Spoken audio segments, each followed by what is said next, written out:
আসসালামু আলাইকুম। আওয়ামী লীগের নেতাকর্মীদের জন্য খুবই খারাপ একটা সংবাদ।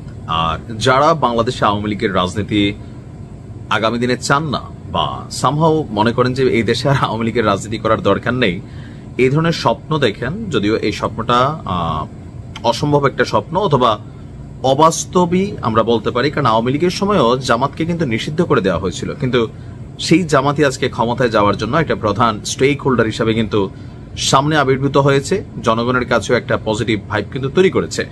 তারপরেও সরকার বা রাষ্ট্র মাঝে মাঝে বিভিন্ন ধরনের সিদ্ধান্ত নেয়, কিন্তু একটা দলকে নিষিদ্ধ করা আর দলের মধ্যে যারা অপরাধী আছেন, বিভিন্ন ধরনের অপকর্ম করছেন, তাদেরকে নিষিদ্ধ করা রাজনীতি থেকে দুইটাতে কিন্তু পার্থক্য আছে।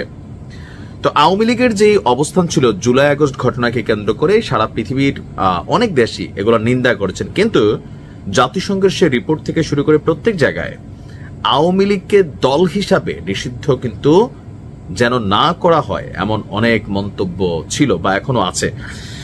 বাট আমাদের যে বর্তমান সরকার আছেন তারা যে ট্রাইব্যুনাল তৈরি করেছেন, আন্তর্জাতিক অপরাধ বিচার ট্রাইব্যুনাল, তো সেই অপরাধ বিচার ট্রাইব্যুনালে নতুন যে বিষয়টা আওয়ামী লীগের জন্য টেনশনের বিষয়, সেটা হচ্ছে যে জুলাই গণঅভ্যুত্থানের ঘটনায় অপরাধী দল হিসাবে এতদিন কিন্তু ব্যক্তিদের বিচারের শুনানি হয়েছে, বিভিন্ন দফা গেছে, শেখ হাসিনার গেছে, আরো বিভিন্ন যারা আছেন তাদের গেছে, কিন্তু দল হিসাবে আওয়ামী লীগের যে বিচার, সেই বিচারের এবার শুরু হতে যাচ্ছে, মানে আনুষ্ঠানিক তদন্ত শীঘ্রই শুরু হতে যাচ্ছে।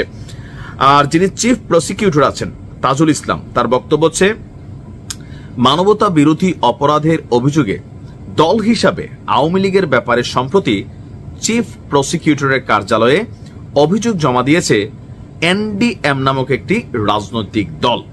এখন কারা এই এনডিএম? আমরা ধরেই নিতে পারি যে বাংলাদেশে যেটা হয়, ধরেন রাঘব বোয়ালরা যখন কোনো কিছু চায় সেটা তারা সামনে আসে না। যেমন ধরেন একজন এমপি, তিনি কাউরে থাপড়াবেন, লোকাল একটা চাঁদাবাজ ওনার এখানে এসে ডিস্টার্ব করতেছে, তো এমপি সাহেব কি থাপড়ায় করে কি, যে ভাড়াটিয়া অথবা পোষ্য যারা আছে তাদেরকে দিয়ে ব্যবহার করে। তো আমার কাছে মনে হয় যে এনডিএমও সম্ভবত ওই টাইপের একটা রাজনৈতিক দল যারা অন্য কারোর ভাড়াটিয়া হিসাবে এই কাজটা করছেন। কারণ আমি জানি না এনডিএম এই দলটাকে বা আওয়ামী লীগের নিষিদ্ধ জামাত চাইতে পারে, বিএনপি চাইতে পারে, অন্যরা, তারা তো স্পষ্ট চাচ্ছে না, তাহলে কে এনডিএম? এখন বিচারের জন্য একটা অভিযুক্ত দরকার, সামহাও রাজনৈতিক দল হিসেবে আওয়ামী লীগকে নিষিদ্ধ করতে গেলে একটা অভিযোগকারী তো লাগবে যে দলটা কি করছে। সো সেই কাজটাই এনডিএম করে দিচ্ছে, অভিযোগের জায়গাটা। এখন এনডিএম যেই অভিযোগ জমা দিচ্ছে তার ভিত্তিতে গুরুত্ব দিয়ে অভিযোগ যাচাই বাছাই করা হচ্ছে, তদন্ত কার্যক্রম অব্যাহত রয়েছে। তার বক্তব্য, সুতরাং বলা যেতে পারে এই মুহূর্তে দল হিসাবে আওয়ামী লীগের বিরুদ্ধে অপরাধী সংগঠন হিসাবে বিচারের মুখোমুখি করার জন্য প্রাথমিক তদন্তের কাজটা আমরা শুরু করতে যাচ্ছি। পুরোদমে শুরু করতে পারলে আমরা বলতে পারবো দলটির বিচারের মুখোমুখি হওয়ার ব্যাপারটা কত দূর আছে। তবে অভিযোগটি এখনই গুরুত্ব দিয়ে যাচাই বাছাইয়ের কাজ করা হচ্ছে, খুব সহসাই আনুষ্ঠানিকভাবে তদন্ত শুরু হবে।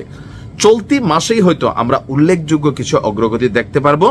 ইতিমধ্যেই অনেকগুলো মামলার বিচার হয়েছে, বেশ কয়েকটি মামলার বিচার শেষ পর্যায়ে আছে।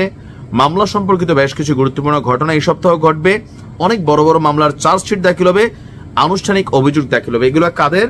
যারা ব্যক্তি দলটির বিভিন্ন নেতা কর্মী, সাবেক মন্ত্রী, এমপি, আমলা অথবা প্রশাসনের অনেকে যারা আওয়ামী ভাবগারা বা ঘরানার ছিলেন তাদের। কিন্তু দল হিসাবে এখন শেখ হাসিনা মানে কি আওয়ামী লীগ? না, দল হিসাবে কিন্তু শেখ হাসিনা মানে আওয়ামী লীগ না।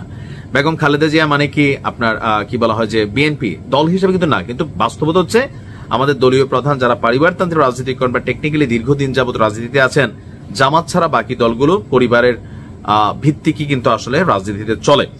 তো এবার যেটা আমার কাছে মনে হচ্ছে যে সোজা হিসাব, এবার আওয়ামী লীগকে নিষিদ্ধের যে আনুষ্ঠানিক প্রক্রিয়া আদালতের মাধ্যমে, সেই দিকেই ধাবিত হচ্ছে ডক্টর ইউনূসের সরকারের এই আদালত। না, সরকার তো আদালত থাকে না, আদালত আলাদা, সরি। তো এই সরকার, বাট কোথাও না কোথাও ওই যে যখনই যিনি ক্ষমতায় থাকেন তার ক্ষমতার প্রভাব আদালত পর্যন্ত গড়ায়। আওয়ামী লীগের সময় এটা প্রমাণিত হয়েছে। আর এখন আসলে কি ঘটছে এটা এখন তো আমরা বুঝবো না, হয়তো আইডিয়া করতে পারবো, পরবর্তী সময় বুঝতে পারবো যে এই এনডিএম কারা, তারা কই থেকে আসছিল। কারণ বাংলাদেশ তো এগুলা বের হয়, সময়টা পরে বের হয় আর কি।